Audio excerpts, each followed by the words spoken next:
Hello, late starters. Does it take a private investigator to figure out Facebook ads? Possibly.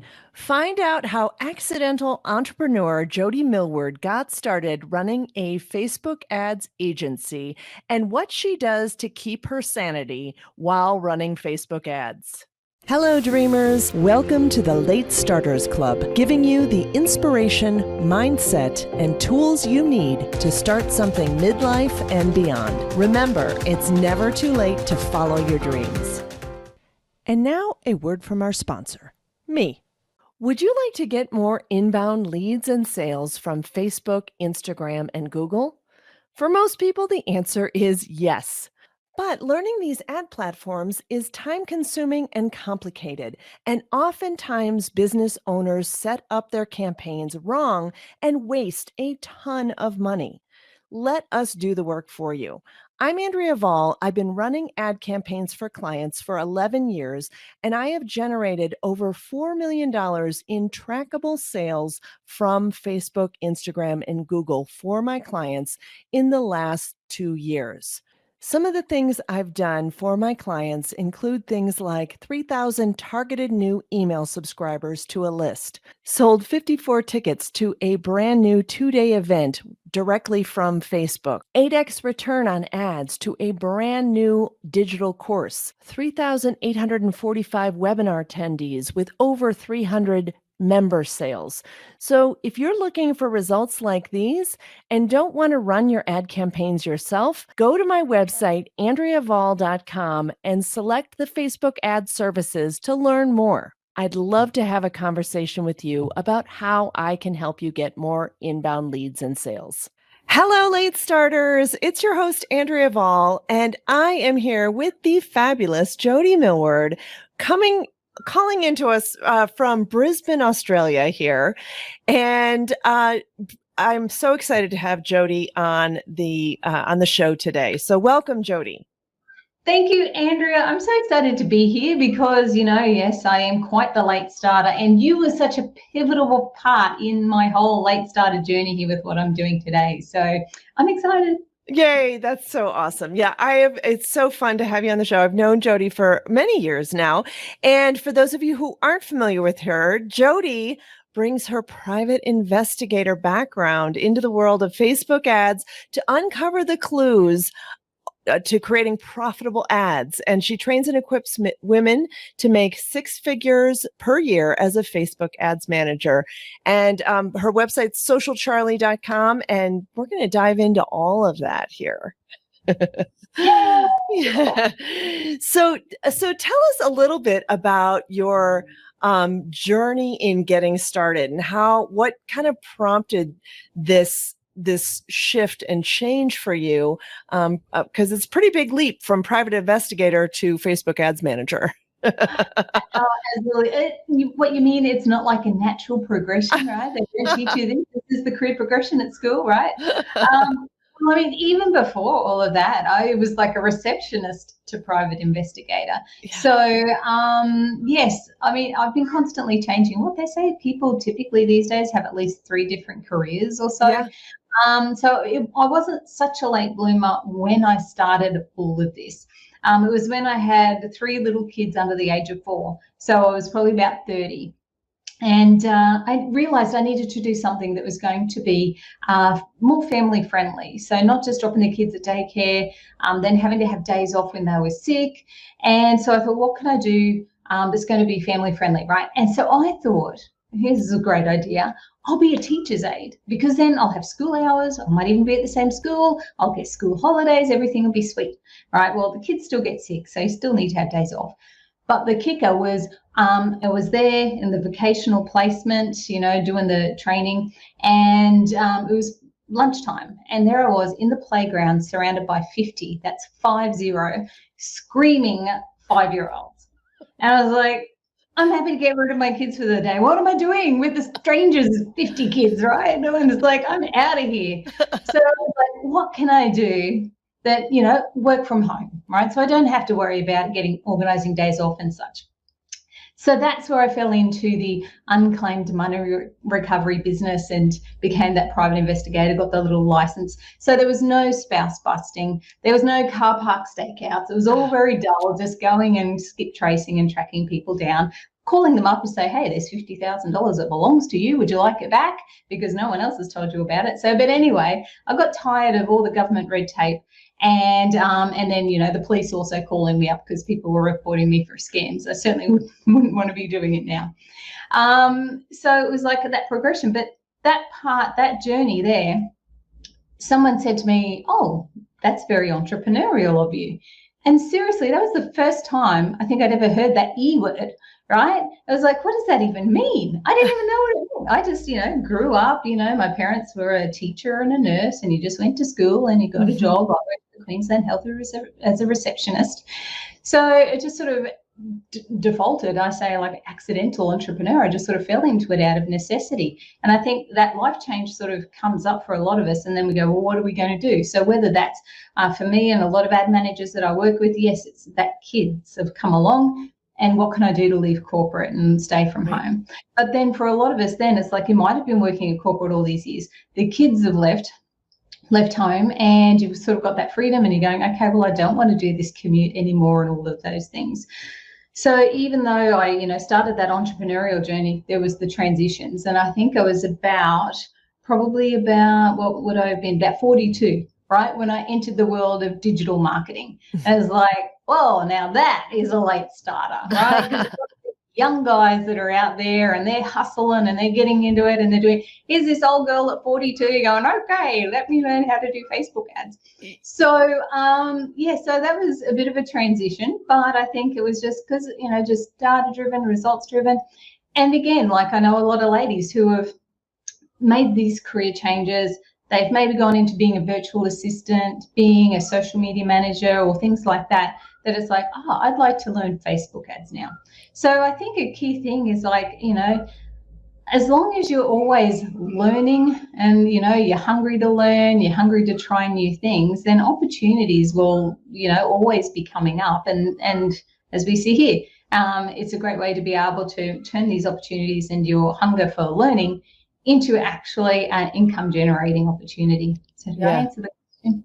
Yeah, that's amazing. That's like such a like crazy little, you know, pivotal path. I'm sure you back in school. I mean, well, we couldn't really envision the internet way back then, but it is wild how you can end up just progressing into something totally different. And, you know, now you didn't go back to school for this. You were really self-taught, right? Absolutely. And like, you know, you, like I said earlier, you were a pivotal, if only I could say that word, pivotal part of the journey as I was doing all of that. So yes, I was investing, like, you know, it was a significant chunk, right? So it would well and truly be probably equivalent of, like, you know, going to college or university and what you pay to be a doctor, right? Probably 6 figures now is what I've invested into all my learning. Right. But I haven't had to go off and go to college for 3 years or 6 years and then try and get work in this field that I have studied for. You get paid as you learn. So I could go out, I could learn a few things. Great. I'm going to go over to Upwork, right, and put myself on Upwork. That's where I got some clients there initially. Even in Facebook groups, you can see that people are asking for help with their ads. And if you're learning ads and you know how to run ads, you can get clients on board. Even like all around you, there are businesses everywhere that need ads. So if you are even learning, you can be approaching these businesses. Hey, I'm starting a new ad agency or whatever it may be. And I'm looking for a couple of case studies. So for just $500 a month, I can run these campaigns for you. And like, they might just be $20 or $30 a day. So that's low pressure ads. You're not jumping in at $1,000 a day. And there's some very simple systems and strategies that you can use for these businesses, because they all need eyeballs. Yeah. So you can do these very low pressure campaigns that you're getting up and running. And that is like a godsend to these businesses, because they're going, oh, we need to learn do Facebook ads. These guys have been reaching out. These agencies are too expensive and blah, blah, blah. Or I don't have the time to learn them. So paying someone $500 a month and you're learning how to do them is a great way for you to learn on the job, right? So even though I've spent like six figures, I've made, I think it's, probably around the $2 million mark now from learning Facebook ads. Right. So the ROI on it has been amazing. Right. People that I've met have been amazing. And I mean, college and university, it's like they cannot keep up with the constant changes that is always going on with Facebook. So so it was a matter of diving in. You still got to invest in your own learning. You got to get in and do the work, but you can get paid as you learn. Yeah, that's the great thing, because we started very similar. We kind of were on similar journeys with that, where you get some clients, you get some, small clients, you invest a little more, you kind of bootstrap your way along.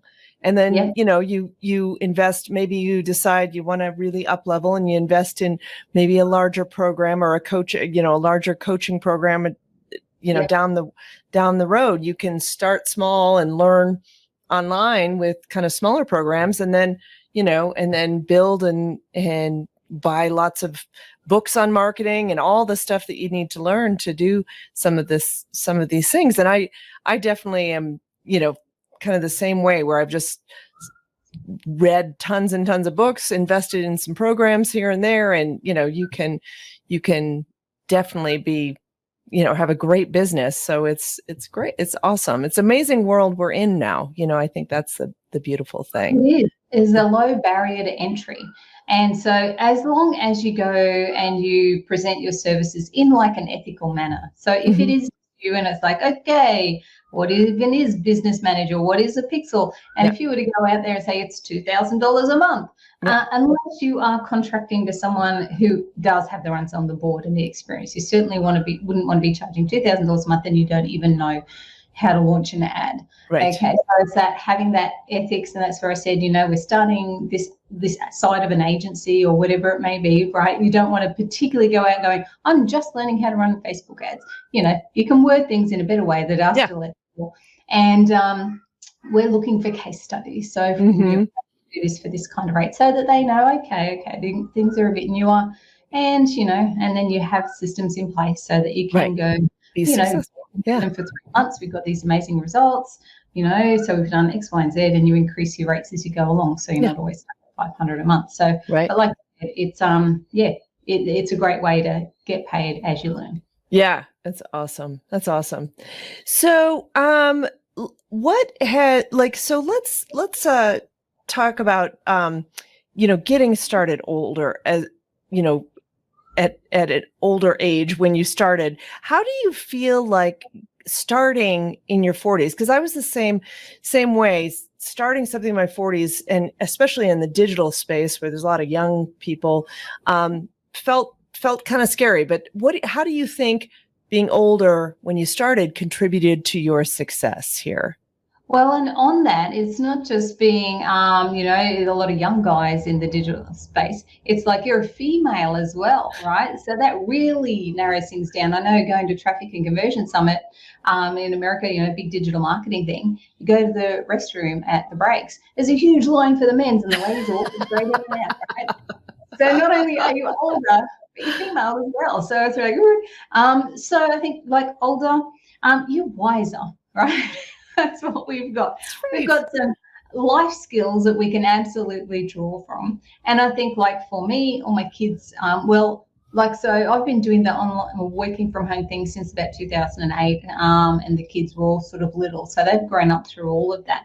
But I know, like talking to a lot of ladies who have been learning this kind of thing later on in life, at least their kids have been a bit older, and they haven't had to do, all the runarounds of like, oh, they've got this night and this and this night. Okay, they're not busy, being that taxi driver to the kids. So they do have a bit of time back on their hands. And that's where they're saying, okay, so I can learn this. So for myself, yes, so the kids are all older now. They're like 25, 22 and 21. So I've absolutely got the room and the space to be able to watch some trainings at night or during the day or whatever it may be. So I've got that time on my hands. Then also, I think there's a bit of that driving factor of like, okay, so I'm not getting any younger. So I've got this amount of time before I'm wanting to work less or whatever it may be. So having that sort of that wisdom and that insight, and then possibly also like, oh, okay, are my savings going to be where I want them to be? Can also be like a great driving factor for like, okay, well, I'm going to knuckle in and I'm going to do this. And I also think it also gives you, because like you've had that life experience, you've generally worked with, various people, whether as an employee or whether it even has been your own business kind of thing. It's just that life experience of like knowing how to work with people and appreciating maybe yourself a bit more, so that you don't actually, because in this digital space, and I know for a lot of, I'm probably going off tangent, but we wear our hearts on our sleeves a lot, and we really want to serve people and do the best that we can. But also having this sort of life experience behind us and identifying boundaries, right? Identifying boundaries as we've grown up and gone through life. Right. Really helps us at this stage as well to not get caught up so much, even though we do, but we can identify it a bit better, to go, oh, okay, things are getting a bit out of whack here. Even though I do have the nights and the capacity because I'm not running with kids around, I still want to enjoy life, right? And so I still want to have the weekends off. So I think you've got the insight to be able to identify that a bit sooner rather than later, and get things into perspective a bit more as you do the working with clients and enjoying the lifestyle, right? Because a lot of us get into this online marketing space or digital marketing, online business, to enjoy life, have some time freedom. So identifying all of that. Yeah.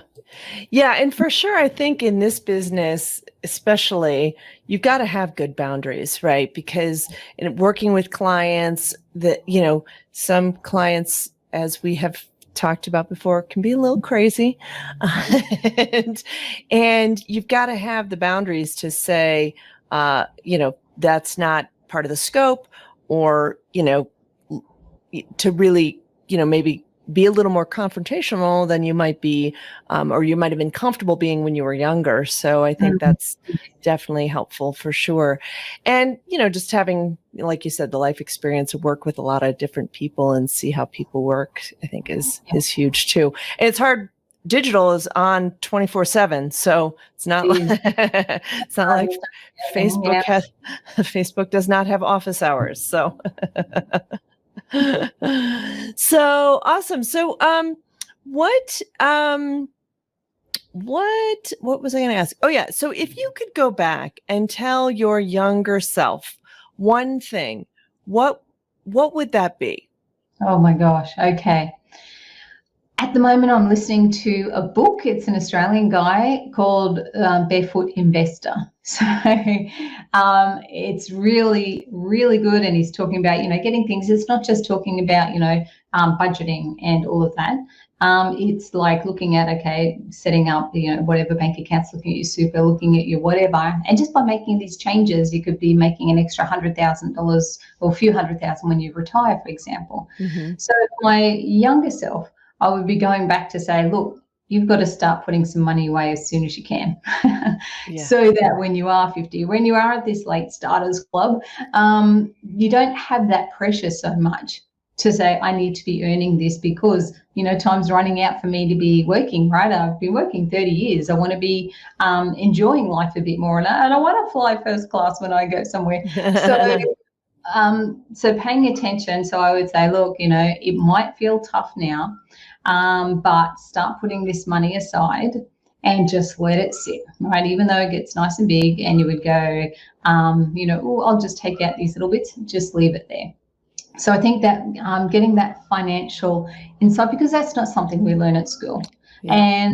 And unless you've got parents who have, been that small percent of the population that have got a grapple on it, you just grow up and then, and then your kids like also follow your way. So for me, it's like, yes, okay, we're 50 now.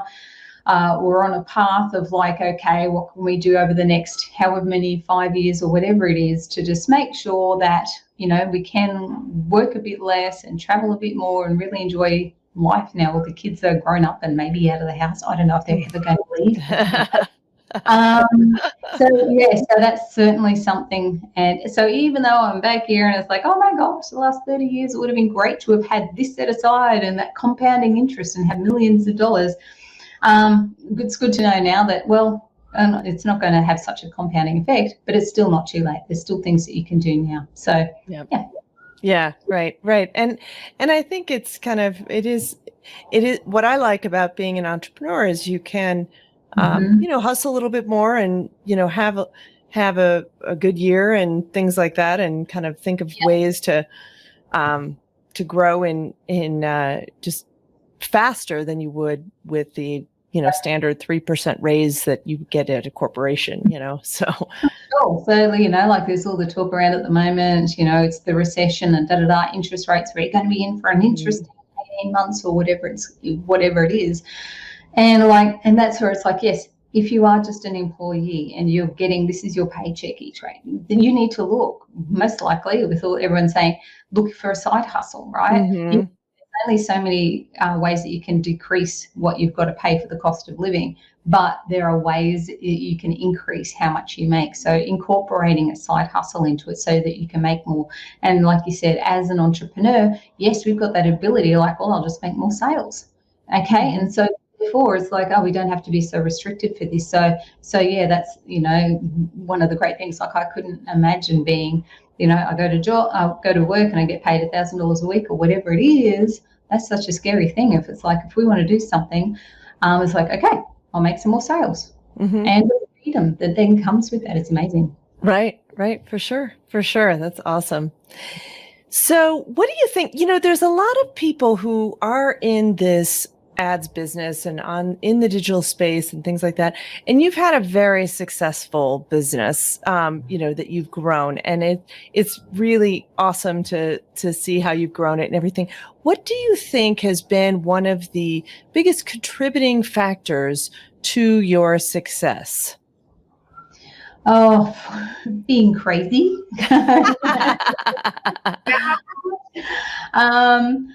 Persistence is definitely a thing, right? Because, and especially like in this space with digital marketing, not everything knocks it out of the park 100% of the time, right? You'll launch a funnel, you'll do some ads, you'll have this great, what you think is a great offer, and it may be, but then it's like, oh, there was no sales on it, right? So you just might want to just pack it all in, and then go off and work at the factory, or just try, do something else. It's that thing of being persistent and looking at like, okay, what worked, what didn't work here, and then with our ads, this is where we've got the advantage of going to people click on the ads. Do they convert on the page? Where was the bottleneck? So you can see that.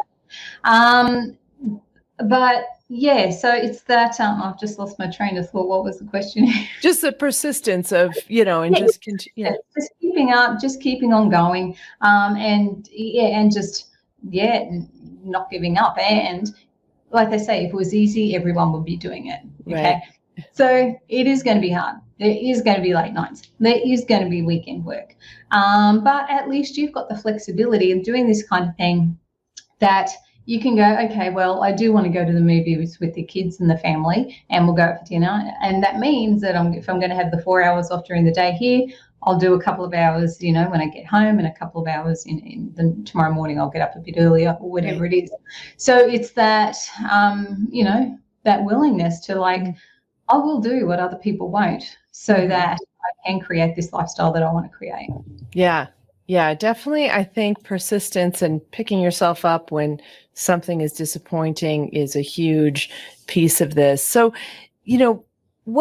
how do you get through those times where maybe you have been disappointed? I certainly have had lots of things where I'm like, oh, this is going to be great. It's going to be awesome. And then it's like, it just doesn't work for whatever reason. So it can be disappointing or, overwhelming too. And so what are some of the tools that you use to get through those times? What works for you?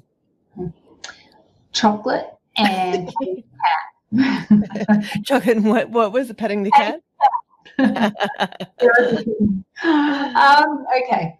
Yeah, it is a mental mind game. And like even just this week, I think Sunday, I felt like, oh, I'm on top of the world. I'm powering along. Monday, it's like, what am I doing? Nobody likes me. So it's that mental, mental stamina, and it's like that's where you just really need to control your mind. So one thing that I've just recently started doing, I don't know, I've got to learn a bit more, particularly like on Monday, where it was like, okay, I was just feeling negative about a lot of things. And I mean, when you look at the results, when you go back and, while you can get caught up in this moment, and I know you just want to get in a spiral and have this pity party.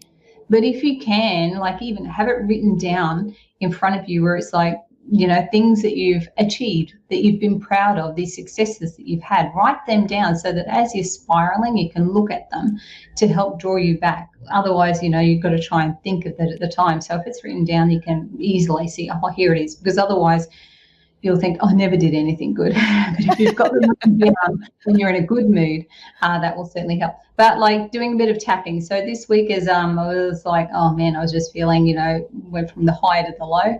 I was just doing some tapping, right? So I'm not a tapping expert at all, but it's like, even if I feel like my ads aren't converting, for example, or if I didn't hit those sales targets, I fully and completely love and accept myself, right? And so just those tapping points.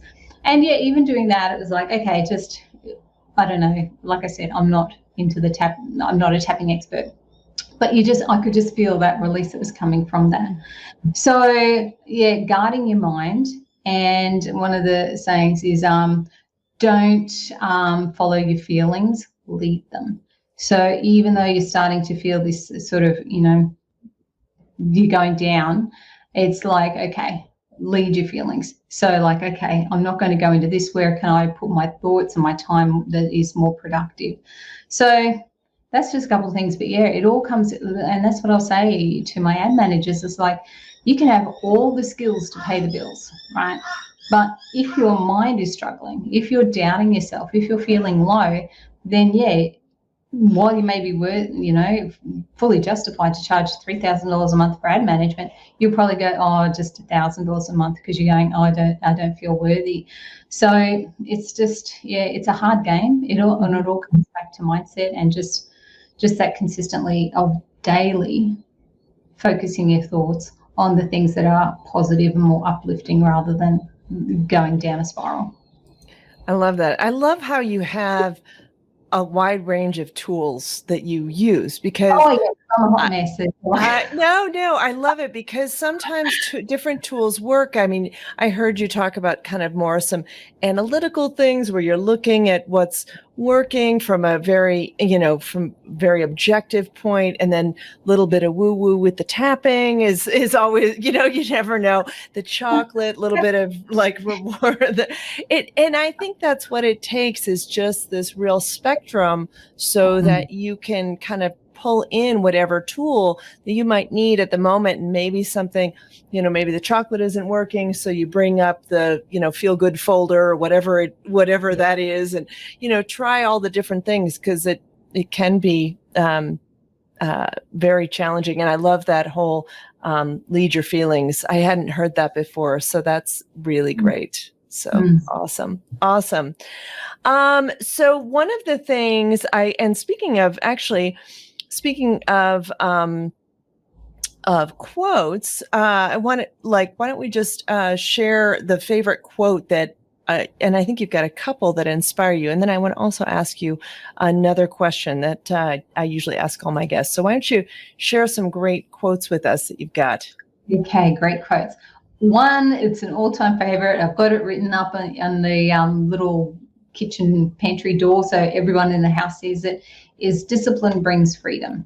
So while we may not particularly like the process of getting a disciplined practice in for whatever area that may be, like one of the things that I will talk to with my ad managers will be that, you're training someone up to get off the tools so that they're running your ads, right? And you can go, oh man, I just want to go in and do this, or I'll just tweak this, and you don't follow a system. So not following the system there is showing a lack of discipline, which is keeping you tied into having to keep, being on the tools and doing the work. So having a system, or whatever it may be, where you do have that discipline to go, no, I'm going to do this now, even though I don't feel like it. I know that if I keep following this process, it will bring me that freedom. And whether that applies to, losing weight or getting healthy, where having to exercise, you can see this is a bit of a struggle for me every day. That discipline, it will bring you that freedom. Okay, so discipline brings freedom is one that I've just, said, it's been my mantra for like years. I am still a work in progress with it, but I keep saying it to myself. And another one, and I love, is hug the cactus. So there may be things that you don't want to do, and it ties in well with the discipline brings freedom, but there's things that you don't want to do, and especially like, each day when you're working, it's like, oh, I don't want to do this, I'll put it off, and then it gets put off to the next day and the next day and the next day. Hug the cactus, get that uncomfortable thing done, and then you can move on. Yeah, that's awesome. That's awesome. I love both of those. Those are so great. Because there's a lot of things I don't want to do. So some gratification or whatever, but yeah. Right. And then one question I always like to ask all my guests too is, what is an assumption that a lot of people have about you that's not correct, that you think people assume something is different than what it is for you? Well, I have a lot of people that say, I don't know how you do everything you do. And I think I'm organized, and it's like, I'm trying. I really do. And honestly, like with that as well, I'm probably one of my own worst critics, as a lot of us are. So like, as I go into our Google Drive or whatever it may be, I'll go, oh man, I want this to be better organized. I want this here and there. Whereas I've had like VAs come on board and go, wow, this is an amazingly organized, Google Drive or whatever it is. So even though I'm harder on myself for these expectations to be up here, and people say, how do you get it all done? How do you whatever? And I go, oh, I'm really not that organized. I do believe there is an element of truth. I think people think I am a bit more organized than I, really am. Like sometimes, it's that last minute hustle. If you've got, a week to do something, when's it going to get done? In that last 30 minutes, right? So true. Whereas I go, I would like to be that person that is working on it for an hour every day or whatever leading up to it, so that I can comfortably get it done. But I'm not. So I think that's kind of one thing. But then, for myself, it's like, and for maybe a lot of us, show a bit more grace to yourself and go, yeah, you're not too bad. Yeah. That's awesome. That's awesome, Jody. Well, thank you so much for coming on the show and sharing your journey with us. And I know it's like given a lot of people inspiration just to kind of see how things can actually grow and change, and you can start something new when you're in your 40s that grows into a multi-million-dollar business, and it's awesome. And so thanks so much, and it's always great to catch up and chat. Yes, thank you, Andrea. It's been so fun. Yeah. All right. Bye, everyone. Hope that was helpful, and make sure you grab the free guide, Top Tools for Late Starters, on the website at latestartersclub.com. And let's turn dreaming into doing.